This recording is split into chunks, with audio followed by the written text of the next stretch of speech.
Alright mga kapatid, kapapasok lang na balita, etong kaganapan na nangyari ngayong araw na to mga tol. Dalawang barko ng China, nagbanggaan mga tol, no?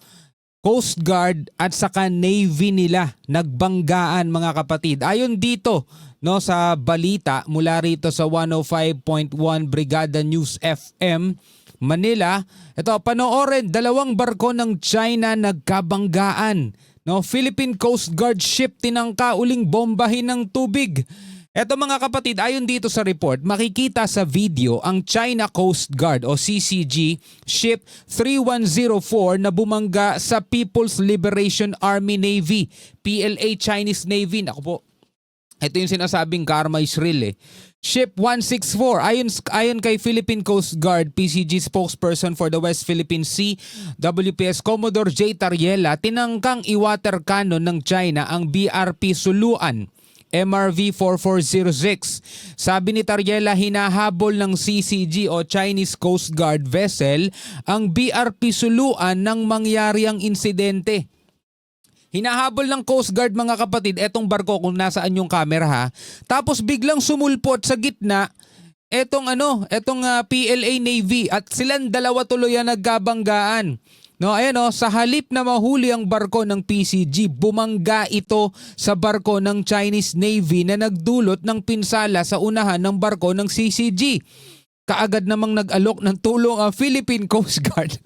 Tayo ngayon na nag-aalok ng tulong. Nagkabanggaan kayo. Gusto nyo ba ng tulong? Kaagad namang nag-alok ng tulong ang Philippine Coast Guard sa mga sakay ng CCG. Umaasa rin daw sila na mabilis na recovery kung mayroon mang nasugatan sa China Coast Guard.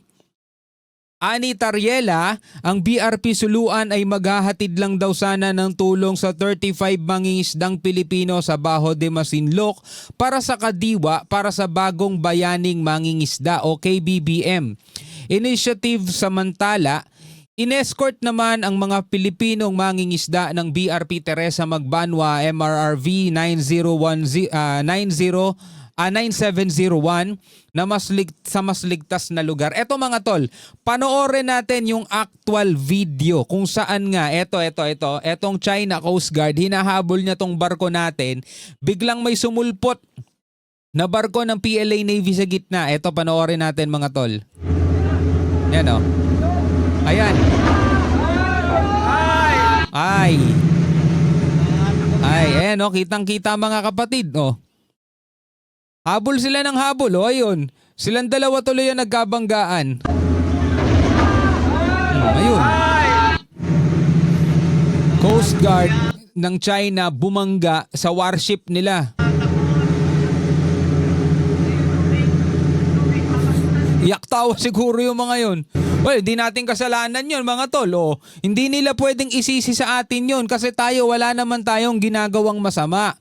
Meron tayong humanitarian mission. Ito yung KBBM o Kadiwa para sa Bagong Bayaning Mangingisda.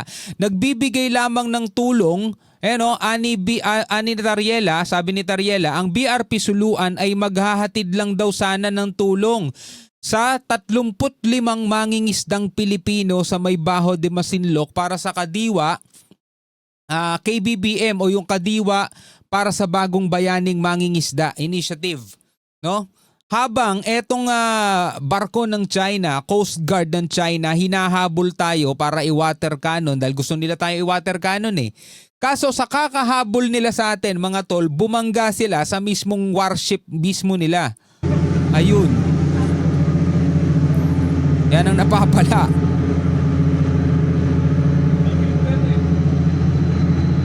Ayan, ito yung warship eh. Ito yung China Coast Guard. Ayan, naka-ready na yung water cannon nila mga tol.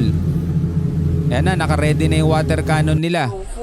This is Philippine Coast Guard vessel BRP Teresa Magbanwa MRRV 9701. We have medical personnel on board should you need any assistance. Eto na yun, hindi na radio challenge to eh. Nagre-radio sila para mag-alok ng tulong kami nga pala ang Teresa Magbanwa, BRP Teresa Magbanwa MRRV 9701. Tapos sinasabi, meron kaming mga rito, medical personnel kung kailangan ninyo ng tulong. We we are willing to provide assistance. Oh, we are willing to provide assistance. So, ulitin natin mga kapatid, ito yung actual na nangyari.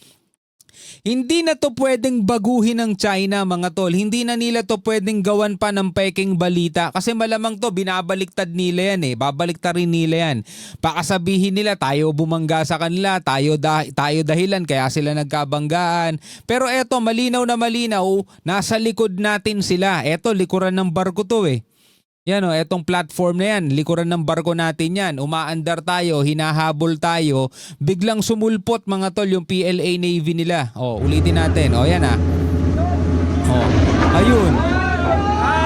O, kaya makikita mo, bigla silang gumilid kasi nakita na nila parating na yung barko nila kaya umiwas sila kaso hindi nakakayanin. O, yun, nagkabanggaan tuloy sila. O, parehong ogag. Parehong ogag. Eto mga tol, report mula rito sa brigada, basahin natin. Dalawang barko ng China na nanggulo sa operasyon ng PCG nagbanggaan. Ayun, nakarma sila mga tol. Dalawang barko ng China nagbanggaan sa Baho de Masinloc matapos manggulo sa operasyon ng Philippine Coast Guard. Again mga kapatid, etong operasyon na to ay hindi para i-provoke sila.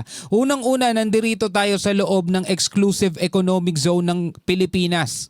Gumagawa tayo ng humanitarian mission para tulungan yung 35 o 35 na mangingisdang Pilipino. Diba? Nagbanggaan ng dalawang barko ng China matapos habulin ang barko ng Philippine Coast Guard. Mas maliit na barko tayo, mas mabilis umandar. Makikita sa video ang China Coast Guard CCG Ship 3104 na bumangga sa People's Liberation Army Navy. Warship mga tol, 164. Ayon kay Philippine Coast Guard PCG spokesperson for the West Philippine Sea, Commodore J. Tariela, tinangkang i-water cannon ng China ang BRP Suluan MRV 4406. Mga tol, gusto nila tayong i-water cannon. So hinahabol nila tayo mga tol para nga maitutok sa atin yung water cannon nila. Kaso kakahabol nila sa atin. Ayun, kitang-kita sa camera mga tol, sumalpok sila sa sarili nilang barko. Sabi ni Tariela, hinahabol ng CCG vessel ang BRP Suluan nang mangyari ang insidente. Hindi na nila pwedeng baguhin yung istoryang yan. Hindi pwedeng magsinungaling dito, China. Sa halip na mahuli ang barko ng PCG, bumangga ito sa barko ng Chinese Navy na nagdulot ng pinsala sa unahan ng barko ng Coast Guard ng China Coast Guard. Mga tol, ayon.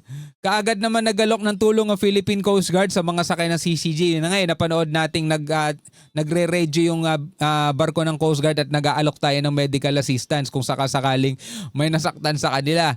Kaagad naman, umaasa rin daw sila na mabilis na makaka-recover. Recovery kung mayroon mang nasugatan sa China Coast Guard. Napakabait naman ng Pilipinas. No, tayo pa naghahangad ng recovery sa kanila. Ani Tariela, ang BRP Suluan ay maghahatid lang daw sana ng tulong sa 35 mangingisdang Pilipino sa Baho de Masinloc para sa Kadiwa, para sa bagong bayaning mangingisda KBBM Initiative. Abang in-escort naman ng Teresa Magbanwa MRRV 9701 sa mas ligtas na lugar. Inilayo na yung mga mangingisdang Pilipino. Ulitin natin mga tol, ulitin natin yung video. Makikita natin sa video yung kaengotan din nila eh. Ayan Aruy. Ay. Ito yung PLA Navy 164. Anyway mga kapatid, bilang mga Pilipino, ano ang inyong masasabi sa insidenteng ito? Comment na lamang kayo sa ibaba, no? Hanggang sa muli, ako nga pala si Shobal D. Peace out.